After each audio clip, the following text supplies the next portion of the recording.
Good afternoon, good morning. Welcome to today's webinar on audit fatigue, facts, challenges, and a call for action. I'm Jessie, your moderator today. So audit fatigue is our topic today, and audit fatigue position paper is commissioned by Star Network and supported by GIZ Fabric.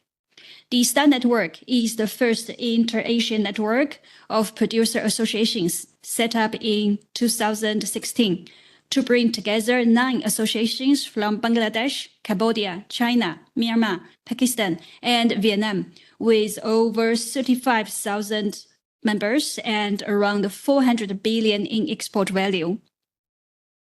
As a platform for dialogue and trust building, Star Network helps members find solutions to the challenges they all face, particularly related to sustainability. And GIZ is the main German development agency. The Fabric project is to support the Asian textile industry in its transformation toward fair production for people and the environment.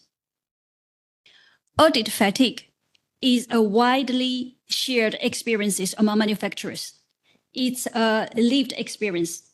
It's also a pricing challenge. That burden our industry. So what is audit fatigue? What does it mean to the different stakeholders in the industry? And what can we do to reduce it? The answers are in the position paper, Audit Fatigue, we are going to launch today. Before I move to the next step, we prepared a multiple choice question for everyone. You can find it in the chat box. I can also read it for you. So the question is, first, let me check. So yes, the question is in the chat box now. I can also read it for you in case it's not convenient for you. The question is, what could be the key factors contributing to audit fatigue? A, brands, certification bodies, and standard holders developed similar but distinct social responsibility guidelines and requirements. B, suppliers have to undergo frequent repetitive audits by each of their customers, verifying much of the same data over and over again. C, lacking mutual recognition or acceptance of audits performed by different entities. And D, suppliers bearing audit costs and disruptions, which makes little incentive for brands to reduce redundancies. I see people are voting now. So I'm curious to know your answer. We will open polls in a minute. Today in this seminar, we are going to hear industry leadership and professionals to share their collective positions on addressing the challenge of audit fatigue.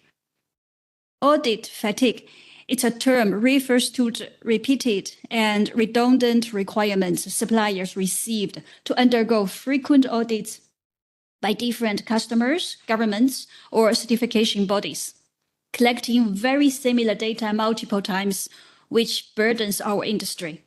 We have 3 panelists today, Dr. Xiaohui Liang, Karim, and Miran Ali. Dr. Xiaohui Liang is Chief Researcher at China National Textile and Apparel Council. Dr. Liang is leading the development of the national CSC 9000T CSR program. He teaches business and human rights at Peking University and is a recognized expert in CSR, serving on various editorial boards and working groups.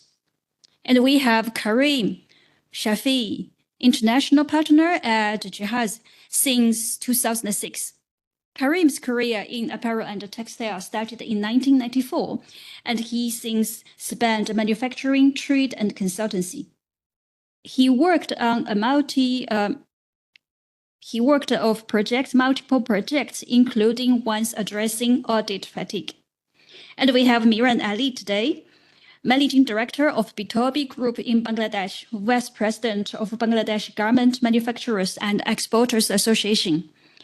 Miran promotes green practices and sustainability in the garment industry on both roles. He is a globally recognized voice for suppliers, also serving as a spokesperson for STTI and the Star Network. We also have Thomas Hesketh behind the stage to support the webinar. Thomas is the operational head of STAR Secretariat and GIZ integrated expert at Tough Tech, Textile Apparel, Footwear, and Travel Goods Association in Cambodia. He coordinates the STAR network activities around sustainability and responsible supply chain management.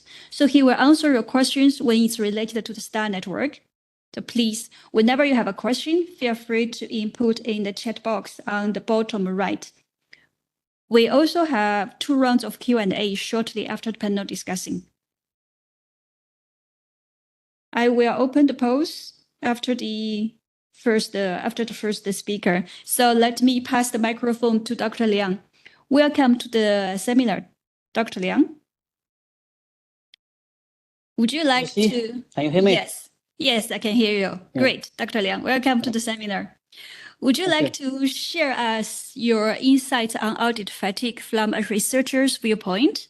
And of course, before that, help us to know you better. Well, I think I'm here supposed to represent 2 organizations. Number 1, that will be my working organization, China National Textile Apparel Council, CNTAC, and I'm with the Office for Social Responsibility of CNTAC. And of course, CNTAC, as you may know, is also part of the STAR network. As already introduced by JC, STAR network is a network of 9 associations from 6 Asian countries representing textile and garment industry in the region. And we started in 2016, when we feel that there's a need for everyone in the region, especially textile and garment industry, to actually to speak up in one voice and also to form some kind of regional value chain. Because in the past 2 decades, I think the countries in this region, in Asia, especially Southeast Asian countries, they already formed a very solid global regional supply chain. For instance, China is providing materials to the producing countries like Cambodia, Myanmar, and also Bangladesh, and also we invest a lot in these countries. And on the other hand, China is also becoming a market for the garments products produced in these countries. So we are actually forming like a very collaborative supply chain already. We feel that there are common challenges we need to face, and we need to take joint actions. And before that, this kind of joint action can be taken, it's very necessary that we actually reach consensus and speak up in one voice. So that's why back in 2016, this nice association from 6 countries formed this STAR Alliance. STAR means Sustainable Textile in Asian region, and it's joined now by 9 members, 9 associations in 6 countries, which are. I would like to actually list them because it's very important for everyone to understand who are here. So then, for instance, we have 2 associations from Bangladesh, BGMEA and the BKMEA, and also one from Cambodia, that's the Tough Tech, Textile Apparel, Footwear and Travel Goods Association in Cambodia, and also China's NTC and Myanmar, Myanmar Garment Manufacturers Association, and 3 associations from Pakistan, PHMA, PTEA, PMA, and also one from Vietnam, VITAS, Vietnam Textile and Apparel Association.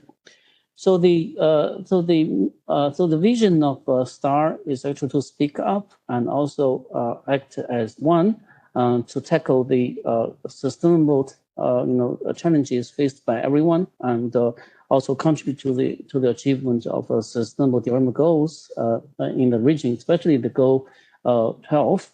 So in this regard, the network is a response to the ongoing globalization and the complexity of textile and garment supply chain. It supports a better understanding of the mechanisms within the industry with an aim to jointly shaping its future towards a sustainable long-term growth in the region. So I think the idea behind this STAR network can be actually, manifested by a quote from one of my very best friends from one of the associations, Madame Rosalind Kinkenew, who is the president of MGMA. So he once said something, I quote here: brands and buyers came to us, Asian producers, with a ready-made cold dish and say, eat this, like it or not. But their dish does not fit us. We don't like it. We cannot add our own local ingredients. However, since we are starving, we must eat and swallow. What we need to do is discuss how to blend in the local ingredients. All I want our STAR network to reply to their requests with a unified voice, so we are no longer forced to swallow something we don't like, end of quote. So I think this actually expresses very well why we are the NIA Association. We join hands together, and why we are standing up and tackling the common challenges faced by us. We hope that also we can form kind of alliance who can speak to our business partners, which are the buyers, brands at the other end of the global supply chain. So that's something about the STAR network. Well, I think one very important thing we did, the STAR network in the past several years was this joint statement made during the COVID pandemic. Because of the COVID pandemic, we faced back in 2020, a surge of cancellation of orders and also requests from brands and buyers to reduce, the prices and also to decrease their orders, which of course, as you can imagine, actually brought a huge pressure to suppliers and also to their workers and the workers' families. So due to this very dire situation back in April 2020, these 9 associations, we issued a statement calling on all these brands and brands and buyers to act, according to what we have promised to us, what they have taught us in the past 3 decades, to be responsible and also to form a sustainable purchase practice. So that was actually a very good call during a very bad situation, and I feel that and as a result, the purchase practice of brands and buyers during the COVID pandemic also caught international attention. And but unfortunately, during that time, I don't think this was changed positively. So, according, for instance, to a study by the Business and Human Rights Resource Center back in the end of 2020, the title of the study was "New Apparel Trackers Findings Reveal Major Fashion Brands' Worker Profits While Vulnerable Workers Languish in Poverty." So, according to that study, by the end of 2020, despite our call and also the intentional attention, more than half, 29 among these 50 brands that were checked by Business and Human Resource Center recorded profits since the outset of the pandemic. But among these 50, only 9 have developed, committed to pay all the orders, and among all of these 50, only 3 out of 50 have implemented a pandemic policy, which ensures vulnerable suppliers won't be, further squeezed or harmed on price during this time. And this was a very good, study showing how, in this a very critical crisis, the brands and the importance of the responsible purchase pricing may actually bring to the whole supply chain. So that's why after that we think it's very important to make this call a formalized and also a formalized mechanism. So that's why from 2021, Star Network started to work with, for instance, GIZ and some other partners to develop this STTI, Sustainable Trade Terms Initiative. We hope that we can actually start a new journey with our business partners, which are brands and suppliers, to form a more equitable and also more responsible and in the end, a more sustainable global textile and supply chain. So this is the background of STAR and also the what we have done in the past several years. When it comes to the audit fatigue, I would really want to start with one, personal experience back in 28, 29, when I visited the factory in South China, and which was a supplier to numerous brands producing women's wear. And I was told, surprisingly at that time, it was a very, very shocking to me, because the manager, the CSR manager in that factory told me they had to receive like over 150 something audits per year. And they also have to spend a lot of money on that. And they also have to, change their management tools. And sometimes they have to auto adjust it to small things to fit the requirements of different brands, different buyers. It's a lot of toll, and it's a lot of waste, and besides a lot of cost. And the only call from that manager to me was, how can you really reduce this cost, this audits, because they come and ask for the same thing, and they may just adjust in small things, and that causes a different audit. So as you can see, this was of course during the years. I mean, this past 10 years, I would say audits are in a way largely they are reducing the numbers of the audit, but still for many suppliers, it's a huge burden, and different brands, different systems, different standards come to factories and ask for roughly the same thing, and time and time again. And this also has built up a business, audit business, which we think in the end only benefits CBs and auditors. And I don't even think the brands and suppliers really like that, but they have to rely on that very much. So this is a very personal, but of course I would say very normal, fatigue thing from one of the factories in China. And I think this is also a global thing, and it's also a global presence. So we really hope that this audit fatigue can be taken up seriously by everyone. That's why we commissioned this study, and also using this study, we are sending messages, calls to all stakeholders to act together on this very difficult but we think it's very necessary action to reduce the audit and how to make it more efficient, credible, and also how to make this the idea behind this audit more reliable and can be to be more acceptable by everyone in the global supply chain. So that will be roughly my intervention. And thank you, Jesse. I will just pass to you. Thank you. Thank you, Dr. Liang. Thank you very much for your very engaging personal story shared just now. And I believe many manufacturers could resonate to that.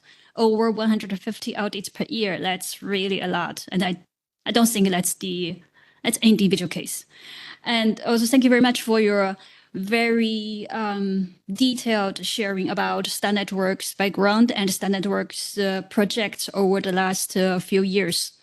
I think that's really important to understand, not just for manufacturers, but for all the other stakeholders to understand. It's so important for manufacturers to have a unified voice to participate in joint actions when everyone is facing a common challenge, for instance, audit fatigue.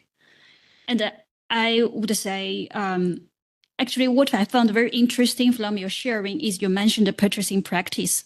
And I think that's the thing very important for brands and the buyers to understand that purchasing practice pressures suppliers a lot and undermines social compliance. And also improving purchasing practice and joint initiatives for more equitable supplier relationship could really reduce the redundant and repeated data work.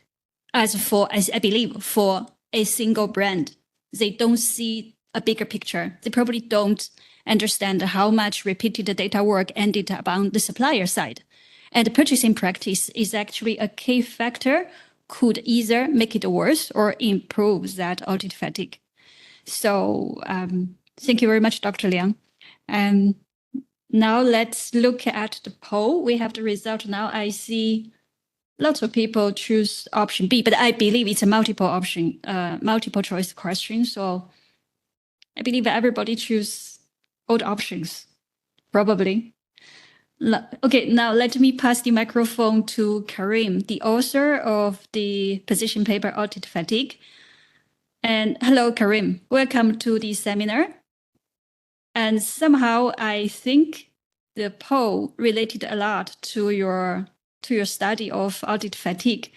So would you like to share with us your key findings in the study of audit fatigue? And of course, before that, we would like to know you better.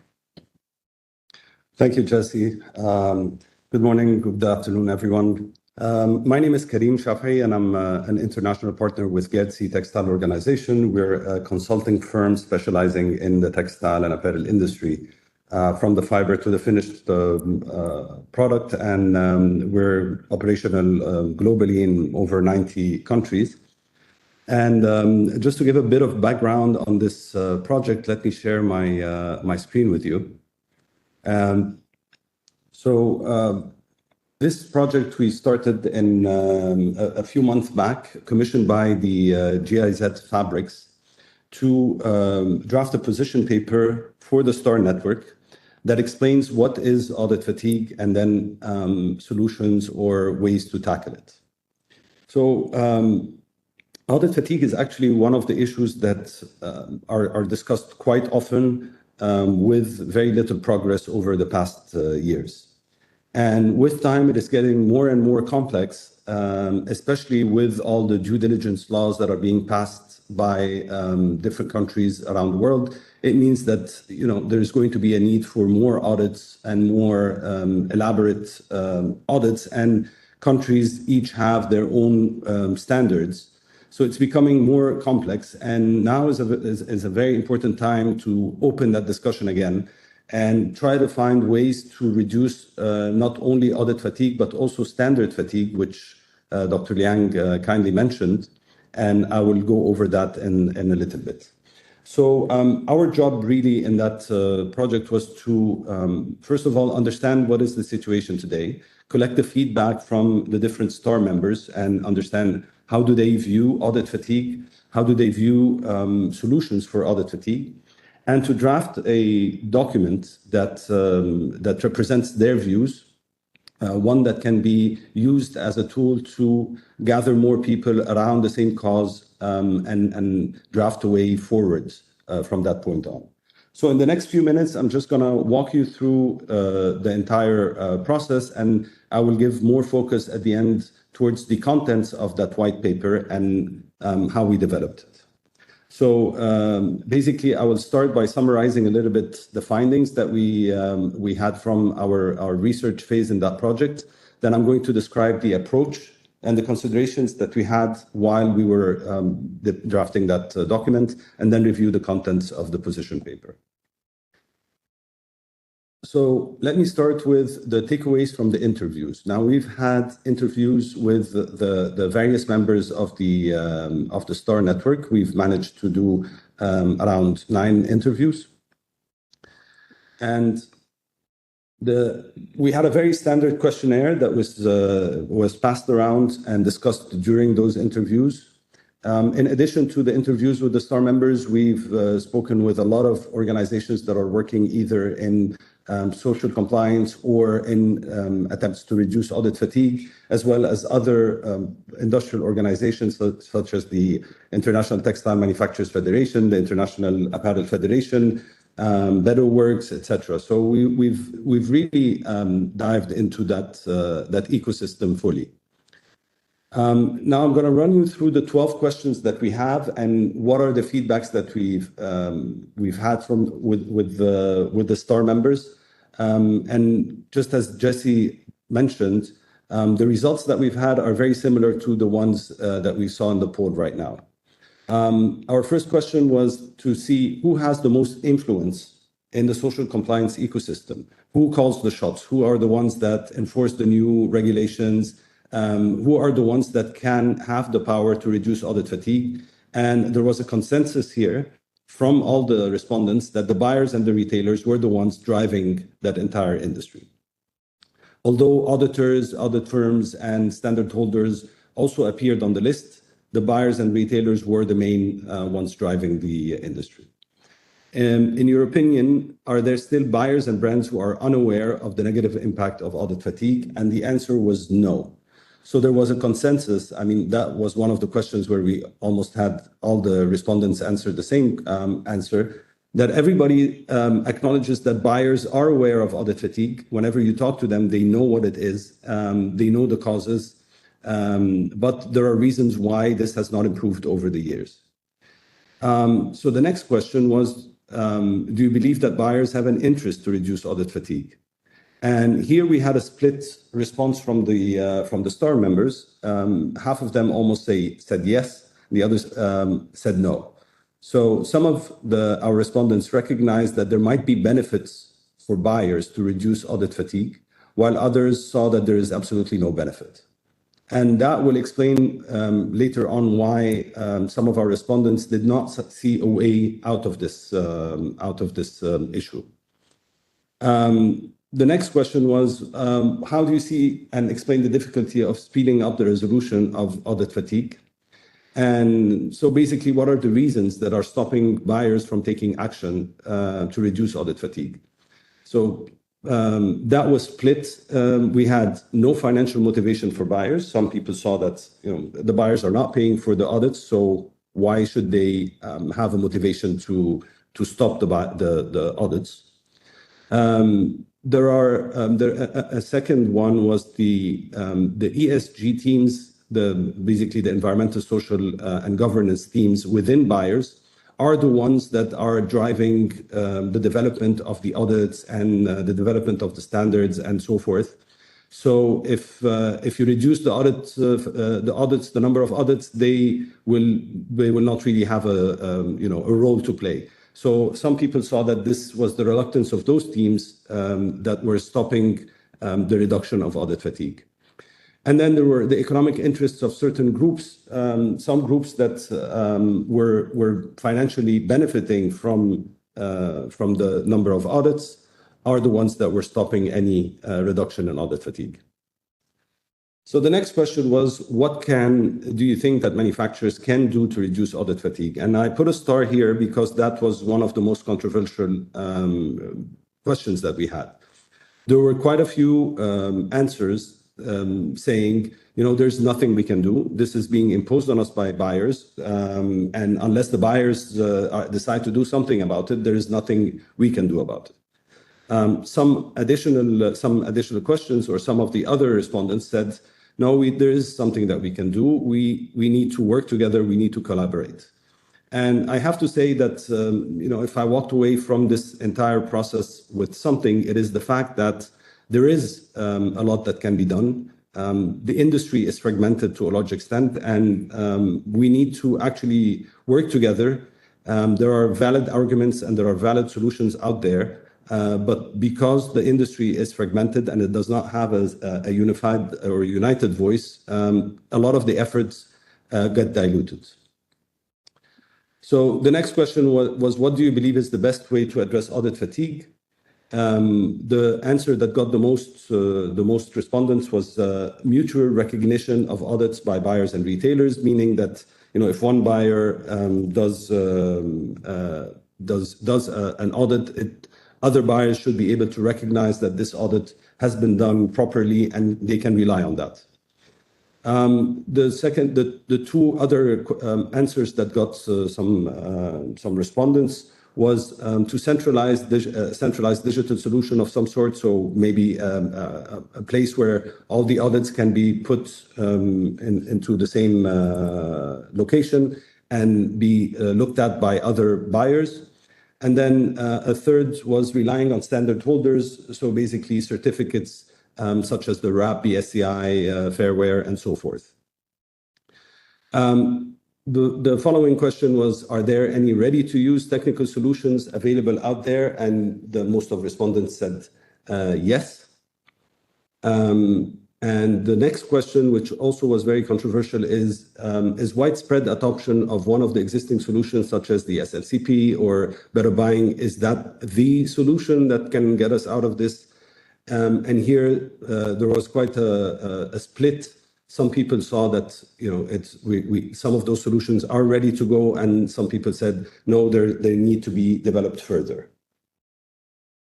Last four questions were, how would you rate the following initiatives? And here we listed quite a number of initiatives, and the top ones were the most helpful, the bottom ones were the least helpful. The list including Better Work, which is an ILO program with the IFC, the SLCP, the Social and Labor Conversions Program, and then there was SEDEX, Fairware, and at the bottom was Better Buying. Sorry, Karim. Sorry. Do you still have the slides sharing? Yeah. Seems we don't see the slides anymore. Let me. Oh yeah, it comes back. Yeah, thank you. Sorry. Thank you. The following question is, what is your feedback on each of those? We had very little feedback, so it was not a representative set of answers. And then, in your opinion, which of the following labels and standards can best meet the demands of the buyers? And that's because one of the suggested solutions was to rely on existing certificates. And the ones that came out mostly were RAP, BSCI, and Better Work, being the ones representing most of what the buyers are looking for. Finally, a critical question was, what do you expect from the position paper? One of the least answers that got respondents was a simple message to create awareness, and that is actually consistent with the fact that a lot of our respondents think that the buyers know the situation, they are aware of it, they don't need to be told more of it. But maybe the answers were to promote an existing or future technical solution. So basically to rally the different stakeholders behind existing solutions. The other was to denounce the current no-win situation. So basically to keep speaking about it and showcase it. And finally, to promote some political or regulatory solution at a higher level. We even discussed some UN programs or ILO programs to adopt a global solution. So these were basically the results of the different interviews and the questionnaires that we passed around our STAR members. This is exclusive to the 9 members of the STAR network. Now, based on those, we wanted to start drafting the document, which I think will be shared right after my presentation. So we wanted to be clear on what is the approach that we are going to adopt. And we had the following. First of all, we wanted a consensus. So the document that we were developing had to be agreed upon by all the STAR network, because eventually this will be used as a tool to gather even more supporters. So a consensus was a critical factor in how we draft that document. So any points that were controversial or that were not agreed by everyone was put aside. The second is that it's a strategic document. So we wanted to explain the problem on a very strategic level and to highlight the real challenges and avoid getting into too many details that are going to create more less consensus and more discussions. So we wanted to remain at a very strategic level, rally people behind the principles rather than behind the details. The third one was that we wanted the document to be impactful. It had to have some very strong messages that treat this matter with the seriousness that it deserves. And finally, that it is practical. It doesn't just complain. It is one that shows that there is a path forward, that there are ways to solve the existing problem. And in the next section, I'm going to review the contents of the document. Basically, we had 4 sections within this document. An introduction that explains and summarizes the situation, a little bit of some explanation of what is audit and standard fatigue, then some of the challenges why audit fatigue has not been reduced over the years, and then our proposed way forward and a call for action. Our target audience are like-minded industry bodies and associations, definitely the buyers, government officials, because governments are passing laws today and imposing some new processes, and finally audit firms and certification bodies. And the format is basically in a paper format rather than a presentation. I'm going to go into each one of those sections very quickly. So the first section is the introduction. And here we had very clear objectives. One is we wanted to deliver a very impactful message. So if you had no time to read anything but that introduction, you should be able to walk away with all the information from that one page. We wanted to summarize the situation and address the concerns regarding the current practices. We had some very clear messages. One is to say current practices are costly, inefficient, and counterproductive. Actually, what is happening today in the world of social compliance is counterproductive. It's not even just costly and inefficient. It is working against improving social practices. And that I'm going to explain very briefly in a little bit. Social responsibility, we wanted to say social responsibility is not a place for competition between buyers and retailers. This is a place for collaboration. We cannot rely or use our social compliance as a means of saying one brand is better than the other. This is a responsibility for the entire industry. We also wanted to highlight that buyers are more concerned with policing, collecting data, and passing judgments on manufacturers rather than working with them. And as Dr. Liang kindly mentioned, his discussion with the lady running the Myanmar Association, buyers come in with their own standards, their own way of viewing things. And instead of working with the manufacturers on resolving the issues, they're just more concerned with, you stay as one of my suppliers or you're out. That's policing for us. Another thing that we wanted to highlight is that Star Network is committed to the well-being of labor. Whatever we're saying with regards to audit fatigue is not to escape social responsibility. That is its core in what we do is the well-being of labor. We just want to make that a more collaborative work between the different stakeholders. And finally, it's a call for stakeholders to work together. So in the introduction, we wanted to pass those 5 messages. And like I said, if you had to read only one page, read that introduction. Then we go a little bit in that document on explaining what is audit and standard fatigue. The idea was to deliver a simple and efficient description of both and their impact on the industry. So we actually also put forward some statistics on the cost of audit fatigue. And we also wanted to introduce buying practices and their impact on the entire ecosystem. And buying practices are all the practices done by the buyers during their contractual relationship with their suppliers. Now, we start by explaining what is audit fatigue and how repeating audits is redundant. Dr. Liang mentioned the 150 audits. I would like to say that in some of the factories we've spoken with, they would get the same auditor collecting the same exact data, but for different buyers. So the same auditor will walk into the factory 8 or 9 times in a year, collect the same exact data to deliver to a different buyer. Now, I mean, I don't know what is the definition of redundancy if it was not that.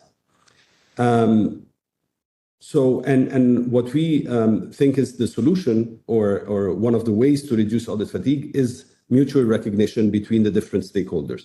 So there's, if one buyer or one entity has done the audits, others should be able to take the information and work with it rather than perform the same exact audit. And then we explain what is standard fatigue. And standard fatigue is where each buyer have their own similar but not identical standards. And here the anecdotal evidence is overwhelming. From the classical example is the firefighting equipment. One buyer has them every 10 meters, the other buyer has them every 12 meters, 14 meters, and the teams in the factory have to move the firefighting equipment every time they're getting an audit. That's just one example out of 200 different standards that are in social compliance documents of buyers. So, and here the solution is that stakeholders need to agree on some global standards, at least minimum global standards. Finally, buying practices, and often the buyers that are asking the suppliers to respect, certain their standards and to abide by their guidelines are doing practices that are counter what they're asking for. So buyers that are placing orders in the last minute, asking for very short lead times, asking for payments that are delayed, putting pressure on suppliers to reduce costs, they are asking their suppliers to make their workers work overtime. They are asking their suppliers to make their workers work on weekends, just by the fact that they're asking for such short times for their deliveries instead of doing better planning. And then we address some of the conventional wisdoms within the industry on why audit fatigue cannot be reduced. 5 key topics. One is social audits are a means of differentiation, which I explained in the beginning. It is not a place for competition. Audits do not cost retailers anything. That is not true. Costs are ultimately borne by the buyers in the cost of their goods. Buyers are not willing to take any risks. Buyers are saying, I don't trust others to do my audits. I need to do my audits myself, or my audit firm should be the one doing it. As a matter of fact, we think that the lack of collaboration between buyers on those topics means that each one of them has no way of benefiting from the learnings of the other buyers. So collaboration here is a protection for everyone. Audit companies have an interest. They are the ones who are saying, let's not reduce audits. As a matter of fact, if we have some global collaboration, some global standards, we will be able to address tier 2 and tier 3 suppliers, and this will give more business to audit companies. Finally, manufacturers have no influence. That's one of the common myths. Manufacturers are the ones who are working directly with the labor, and they're the ones who can make the biggest impact on the ground. So we wanted with that to debunk some of those myths around the industry. This is the last slide, and here we are talking about what can we do. And here we have 4 calls of action to the 4 main players. One is the manufacturers. We're asking manufacturers to collaborate and not duplicate. There are a lot of efforts out there to reduce audit fatigue. Each one of them is done by a number of people working together, a number of associations or a number of players. And the end result is that there are multiple approaches. None of them is getting the support of the entire industry. So the efforts are diluted, and many of those initiatives end up dying out in a year or two or three. So the one thing that we're calling for manufacturers is to work together and stand behind the same principles and the same solutions. The second group we're talking to are the standard holders, and we're asking them for mutual recognition. Any efforts to recognize the works of others should be supported by the standard holders. Also, use existing solutions if they are reliable. If they're not reliable yet, then try to work with them until they are reliable so that you alleviate some of that pressure from your suppliers. Consumers, we are asking them to support responsible brands, to work with those that are being aware of audit fatigue and are working to reduce it. And finally, to buyers, we want to say to buyers, buying practices cannot be separated from your social compliance requirements. So improve the buying practices. It will eventually help with social compliance. Finally, before I end the presentation, like I said, this is the time to address audit fatigue, and it will be addressed if the different entities and stakeholders can work together. And it's not a place for competition. We cannot say that I treat my labor better than you, and therefore my product should be sold better than yours. This should not be the way for competition. We should all come together, have common standards, and a common understanding of what is social responsibility. Thank you very much, and there will be time for questions after the next session. Thank you. Thank you, Karim. It's a very rich sharing on all the key findings, descriptions, and call to actions. And I found it's a very detailed explanation of audit fatigue. First of all, I was just thinking, after hearing you, I was just thinking, audit fatigue seems a very systematic issue. Systematic issue means if someone gets stuck in the situation, yet the solution is not on someone's hand, then very likely it's a systematic issue. And audit fatigue is a widely understood and shared experiences among suppliers, even buyers and brands. Yet seems there's no effective solutions towards that. So that is quite interesting to link to what kind of actions we would like to have. And that also raises another question, that if a solution is top-down, is that a real solution in the situation?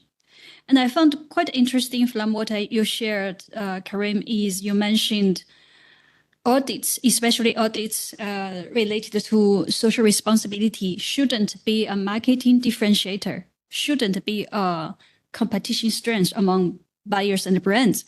I think if we can really do that, avoid that, then the numbers of audit we could have would be reduced a lot. And another interesting here, I want to remind everyone, I want to arouse everyone's attention, is the cost of audit are not, for suppliers, are not just the cost of paying that audit, but the cost of preparing those audits. Like the example you made, if the suppliers need to move firefighters every time when the audit comes, 10 meters, 12 meters, 14 meters, then there is a cost in preparing and processing those audits. So thank you very much for this very detailed presentation. And I just want to remind everyone, the report has been released on Asia Government Hub. You will find the link in the chat box. And I saw there are some questions for Karim. We will come back to that in a short while. And there are interesting discussions in the chat box too. So everyone, please, if you have any questions, feel free to input in the chat box. And now let me invite Mira and Ali to the stage. Hi, good afternoon. Hi, Miran. Good afternoon. It's good to see you here. And it's you are the You are probably the only one industry industry panelist who have the manufacturing experiences, and you are a manufacturer.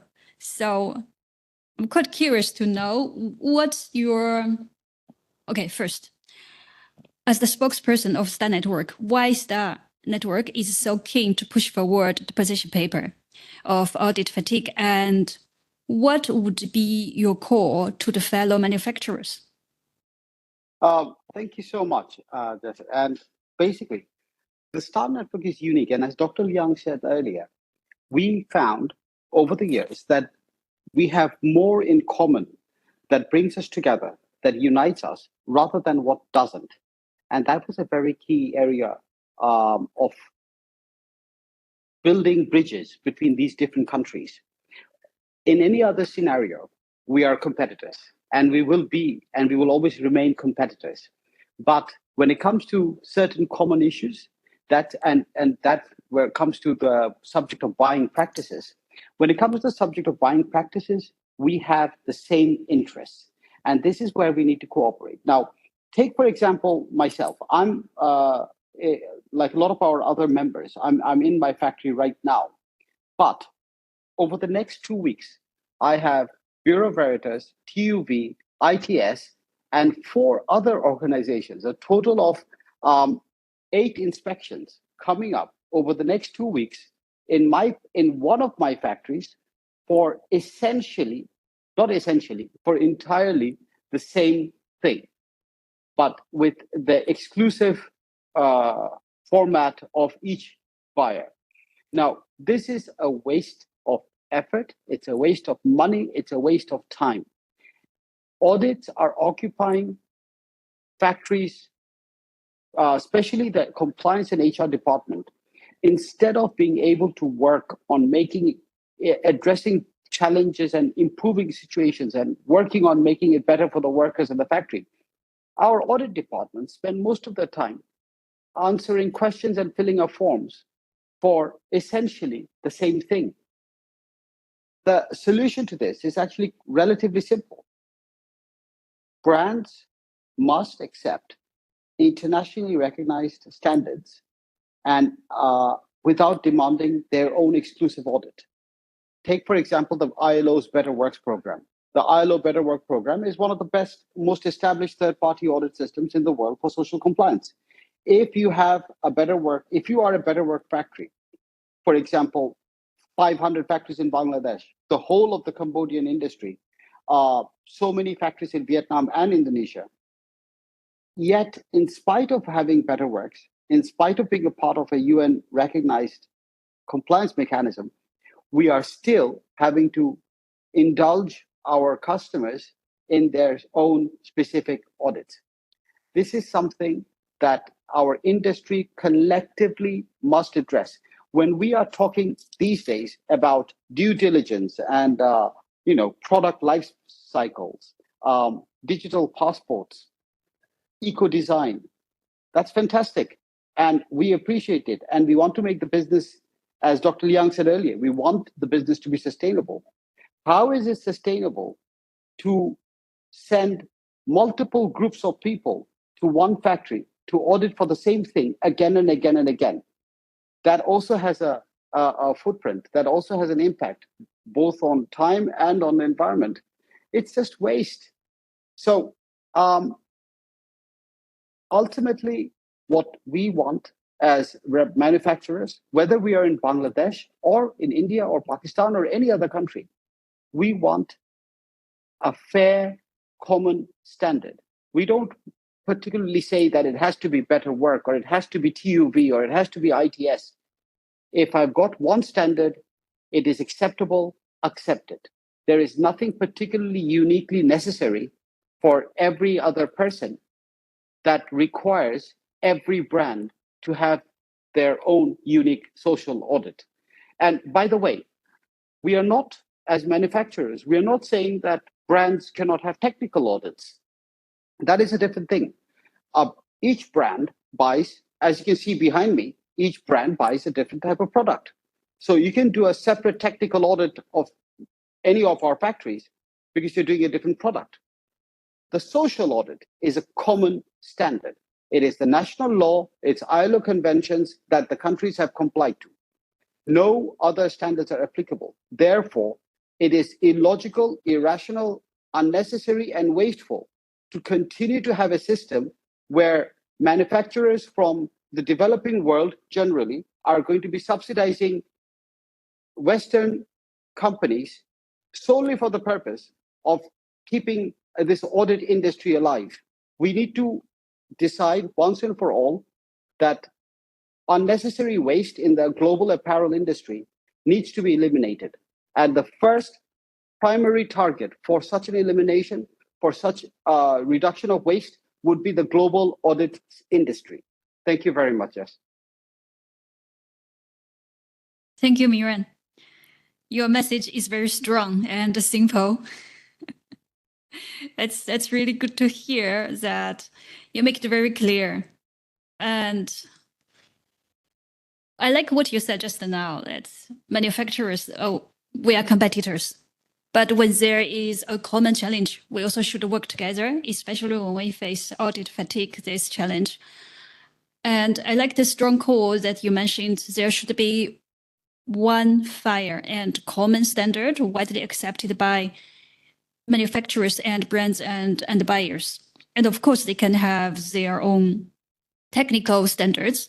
That's no problem. But when it's related to social audits, social responsibilities, there shall be a mutually recognized and simple standard. So I'm Jess, looking... may I just add a single comment here, by the way? Sure. This is unique to Bangladesh. In the case of Bangladesh, when it came to the safety audit, for example, uniquely in the world, uniquely in Bangladesh, we have managed to come to at least one solution regarding safety audits. Safety audits in Bangladesh are mostly done by one organization. And most of the buyers doing business in Bangladesh accept the report of this one organization. That's the RMG Sustainability Council, RSC, which is a tripartite body made up of brands, trade unions, and industry representatives, the BKMEA and the BGMEA. Together, we have established a common platform for industrial safety, which is far more complicated. If we can do that, it means that our demand for removing this audit fatigue is possible, it is doable, it can be done. It is only a question of willingness. Sorry, I'll be quiet now. You're most welcomed. And that's a very interesting example. Do you think it's possible for other parts, other section of the industry and other regions and countries to adopt these experiences from Bangladesh? Absolutely. Far too many initiatives across the world are basically done in European or North American capitals and then transferred to the supplier countries and informed that this is a new thing that we must adopt it. We want to move away from this top-down approach that our buyers and the world in general has been engaging in over the last 30 years. We don't want to see a top-down approach as we are moving forward in this new century. We want to have a collaborative approach. And a collaborative approach means that the industry has to accept and realize that manufacturers across the supply chain have reached a level of maturity that we did not have in 1978 or 1984 or 1994. We have reached a level of maturity and that the infrastructure exists now. It's not something that has to be discovered or reinvented. It's already available. It's a question of the brands accepting collectively to honor legitimate audits and for us to be relieved of the burden of paying for these audits, because that money is coming from us and it's going to the auditors. I like what you said. Money is coming from manufacturers, yet going to the audit. And you just touched an interesting point to say the maturity of the industry reached to a level that we shouldn't take the old approach that policing the suppliers instead of working together. Because the maturity is here, the infrastructure is here. It's time for a collaborative action instead of using still the old ways to as if policing the manufacturers. So I think that's a very important point here. And I saw we have some questions in the chat box, and it's probably time for us to go on with our Q&A. I'm going to invite all the panelists to the stage. And let me see if we have any questions. And also, Miran, what you mentioned just now also matches what with the audience put in the chat box, that we don't have to reinvent the wheel. If Dr. Liang is still here, due to our overlapped schedule, Dr. Liang might leave us earlier. But if he is still here, we're going to invite him to the stage as well. Now I see a question, Karim, to you. But Miran, you are welcomed to add more comments and answers too. So the question is, Karim, Simon from Fair Trade Advocacy Office is asking, would the implementation of European CS-Triple-D meaningful stakeholder engagement be beneficial to reduce audit fatigue or long-term engagement with manufacturers and producers? Well, I mean, what we think is that the due diligence laws are not going to simplify things; they're actually going to complicate things. No, I don't think that this is the solution. In the absence of a global standards of some sort, and in the absence of collaboration between the buyers, it's going to be more audits by the same buyers just to make sure that they cover the DD requirements. And the second part is that small and medium enterprise, so far the DD laws are targeting the large companies, but eventually they will cascade down to smaller and small and medium brands and retailers. So sooner or later, there's going to be even more demand for audits. So that's why we think that now is the right time to take some action on global standardization of the process and of the standards. Miran, would you like to add something? Can I add something? Yes, Yeah, I have sure. something I want to add. I agree with Karim. I agree with Karim 100% that it's going to be an additional burden, but this is something that I have a personal problem with. It is going to be an unfairly additional burden. It's not going to be fairly applied across the supply chain.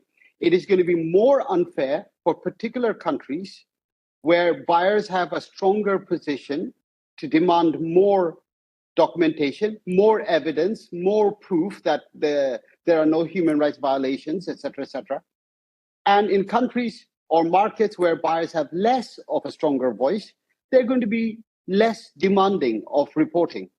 What we are worried about is that we might actually have a situation with the CS-Triple-D legislation coming through that rather than the supply chain becoming more transparent, which is what we want, rather than it being more fair, which is also what we want, instead what's going to happen is that the number of forms that I have to fill, which is going to go from 50 today to 250, that is going to be a problem. And by the way, I want to address something that, and I'm going to be jumping ahead there. Somebody else asked a question about how can a buyer accept somebody else's audit report?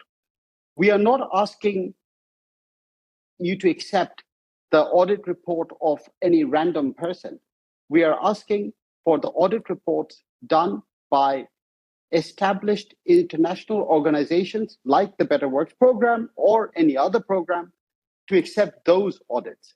There will always be challenges in every institution, establishment, factory, company in the world. There's no such company in the world that can claim to be perfect at every second of the day, every second of the year. The objective of these audits is to establish whether factories have systems to address problems when they arise and whether those systems are working properly.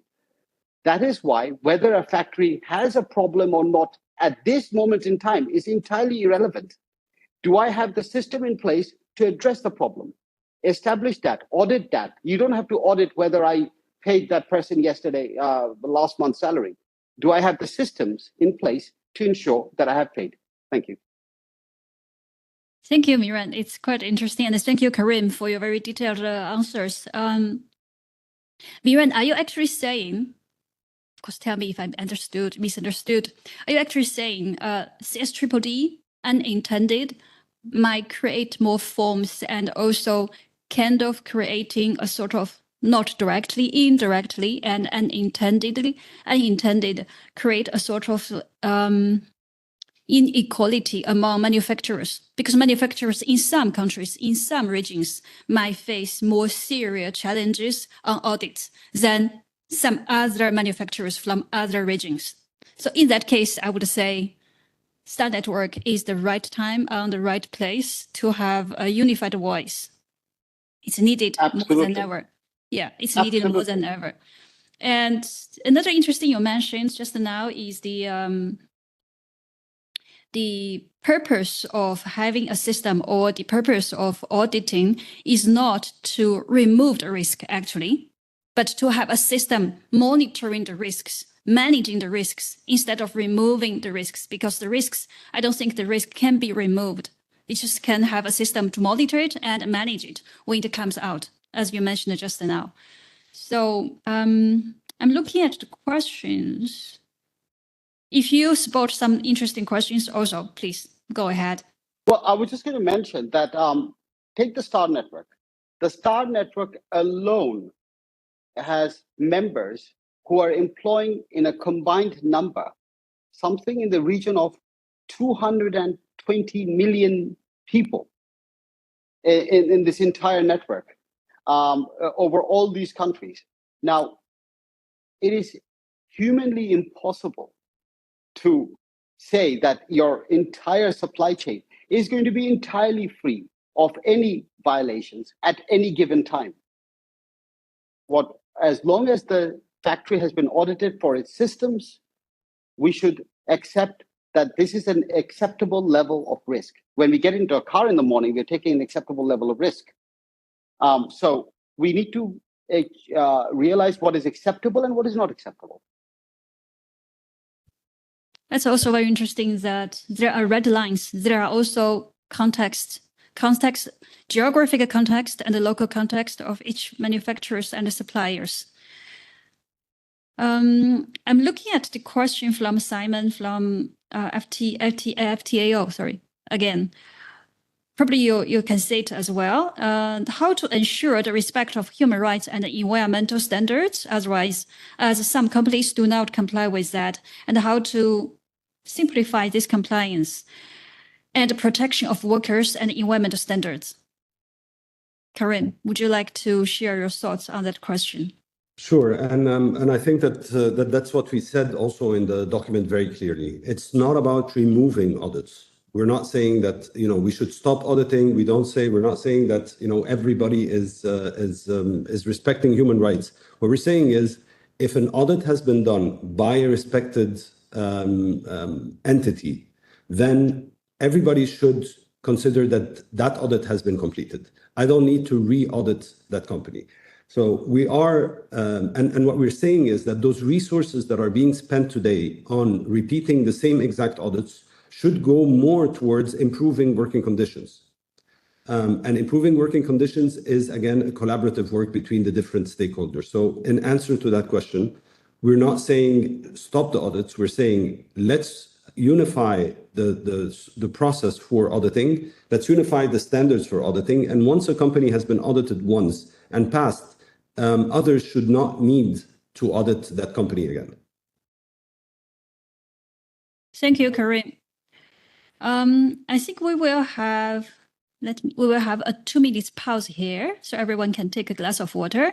To remind everyone, we shall have a feedback link in the chat box. Please do read our webinar. After 2 minutes, we will come back to have the second round of Q&A. Okay, welcome back. This is the second round of Q&A, and Miran, I think this question is probably for you. So it's more like a suggestion and curious about your feedback. For suppliers working with multiple buyers and retailers, how about we start at each key sourcing country level, where we can streamline audits and assessments. For example, one audit for social compliance, one audit for technical assessments, and one related to fire, building security, and so on, and one audit for environmental compliance on a country level. How about that? I would actually I would want to work on only the social compliance part. The environmental compliance part is going to be something that is going to be that has to be designed. It is a work in progress. We are all talking about environmental audits and so on, but there isn't, I believe, a clear understanding yet on what is going to be the common standard. So we are using various standards, and one of the more effective ones is, for example, the Higg Index. But I think what we should work on is establishing the acceptance of social audits first. The technical audits, the environmental audits are not the critical problem at the moment. It is going to become a problem, by the way. Environmental is going to become a Frankenstein, just like social audits. But it's developing into another Frankenstein. But at the moment, if you don't address the subject of social audits, one thing to keep in mind, the social audit industry developed in the mid-1990s with Nike in Indonesia and Thailand.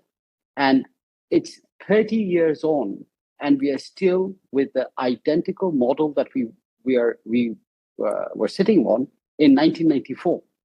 It doesn't make sense. So we need to move forward. And I noticed in the chat that my friend Nikhil said something about SLCP, the Social and Labor Convergence Project. The STAR Network is planning to work closely with SLCP to try and disseminate that tool across the supply chain as well. Using SLCP's platform is also another option moving forward. But the first challenge that we have, and in fact, in my case, it's behind that wall, is customers who want to do their own audits. This is something that we will have to stop. And it can only stop if all of us come together and say, please stop. Thank you.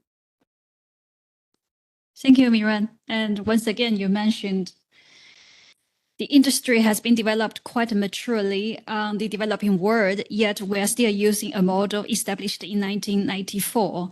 And it's time to move forward to have new system and a better one, better practice. Karim, I think maybe this question is good for you. So someone posted that a lot of certificates are shown by the producers, but not implemented. So how to deal with that? There are probably more certifications shown, but how do we know it's truly implemented? Oh, Karim, I think you are mute. Yeah. Well, that's pretty much the role of the buyers. They know which certificates are reliable and which certificates are not. And the minute a certificate is no longer delivering the right quality, the buyers are going to quit using that certificate. Now, what we're saying is that none of the solutions, or maybe most of the solutions, are not perfect. What buyers need to do, and also manufacturers, is to work with those solutions until they are meeting their requirements. So SLCP, I believe that SLCP is one of the great solutions out there. There are some concerns from different manufacturers. All they need to do is, take a seat on the board of SLCP and say, these are our requirements to make that a viable project. The buyers are also sitting, and other stakeholders, and to direct the development of the SLCP to serve the needs of the industry. But bad certificates are just not going to exist anymore.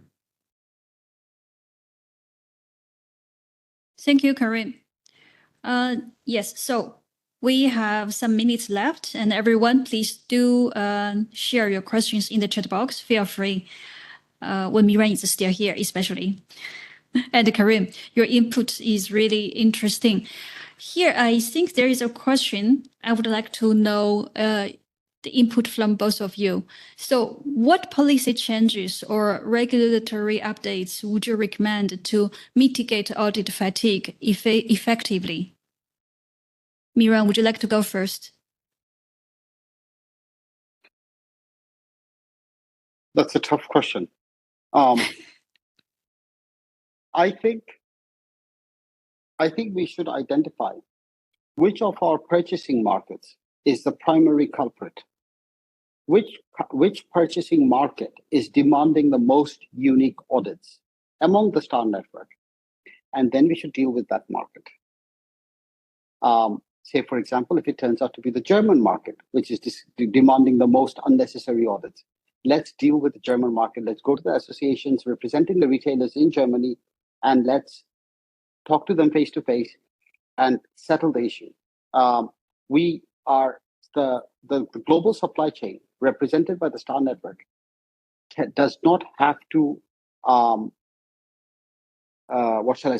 does not have to be frightened to raise its concerns with the customers and the countries those customers are representing. The place to address this is the national governments of those countries. There has to be a way for us to get beyond this constant cycle of audits. We cannot continue this in this manner anymore. Thank you. Thank you, Miran. So instead of seeing it as what policy changes or what regulatory updates we need, instead of seeing that, but see it more like markets, which market representing the most prioritized challenge, and go into that market, call for a change, call for actions. So Karim, what do you think about this question? What policy changes or regulatory updates would you recommend to mitigate audit fatigue effectively? Well, in addition to what Miran suggested, I think that there needs to be some also recognition on a global scale. And during our interviews, some people mentioned the United Nations, etc. But there are already a couple of initiatives out there that are quite international, quite global, quite accepted by a wide audience. One of them is Better Work. I mean, that's an ILO, so it has a certain international legitimacy. There's also the OECD due diligence guidelines for sourcing apparel and footwear, which is again one of those forums that are quite popular internationally. So I think that as the world has done with several industries, the aviation industry is one good example. Where you had the world need to come together and accept and adopt the same rules. Pushing forward someone like the ILO Better Work is a way to start having a global standard that is accepted around the world. So, and that maybe not a regulatory change as such, but it is putting an international standard that countries and governments can start moving towards. Thank you, Karim. I have another interesting question here.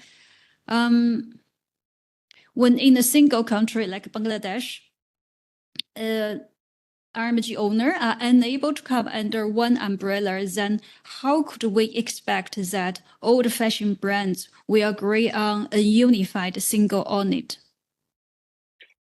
In the case of Bangladesh, we, from the manufacturers, the BGME and the BKMEA are in complete agreement on which standard works. The problem is the person buying from me is not agreeing with me. Bangladesh has no debate about this. So you are saying, at least in Bangladesh, almost all the manufacturers do come under one umbrella, do come to an agreement on what is... All the manufacturers do come to an agreement of what can be an acceptable common standard of social compliance. And it's not just Bangladesh. I don't think any of the countries in the STAR network have any debate on what constitutes social compliance. The debate is the fact that there are 10 different people wanting to check the same thing. There's no debate on what standards have to be followed in each of these countries.